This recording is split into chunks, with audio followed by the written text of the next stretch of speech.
हर खबर पर होगी आपकी पकड़। डाउनलोड कीजिए एबीपी लाइव ऐप। और अब एक आंख खोल देने वाली खबर। भारतीय सेना ने पिछले 6 साल में घटिया गोला बारूद की वजह से अपने 27 जवानों को खो दिया। इतना ही नहीं, सेना को करीब 1000 करोड़ का नुकसान भी हुआ है।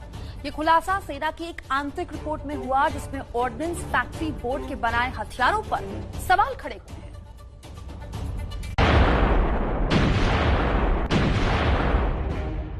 सरहद पर जवान दुश्मन से मुकाबला करने के लिए जान की बाजी लगाए हुए हैं, जबकि देश में हथियार बनाने वाली फैक्ट्रियां अपने ही जवानों की जान की दुश्मन बनी हुई है।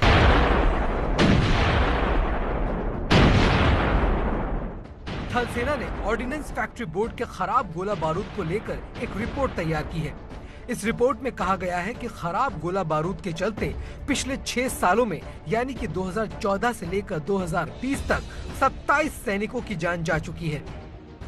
इन घटनाओं में साल 2016 में महाराष्ट्र के पुलगांव में हथियारों के डिपो में लगी आग भी शामिल है, जिसमें 19 जवानों की जान चली गई थी।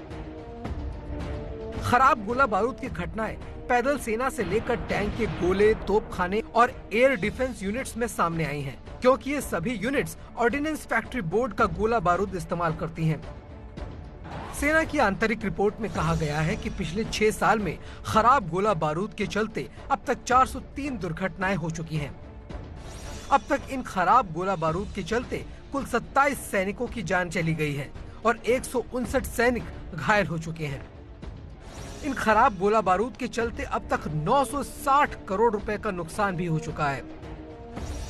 इतनी बड़ी रकम में कम से कम 100 मीडियम गन्स यानी कि छोटी तोप खरीदी जा सकती थी।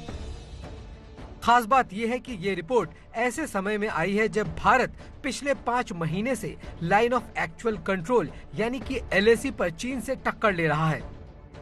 सेना की इस रिपोर्ट पर अभी तक ऑर्डिनेंस फैक्ट्री बोर्ड का पक्ष सामने नहीं आया है। ऑर्डिनेंस फैक्ट्री बोर्ड की कार्यशैली को देखते हुए रक्षा मंत्रालय ने इसके कॉर्पोरेटाइजेशन की प्रक्रिया शुरू कर दी है। इसके लिए एक प्राइवेट कंसल्टेंसी कंपनी को हायर किया गया है।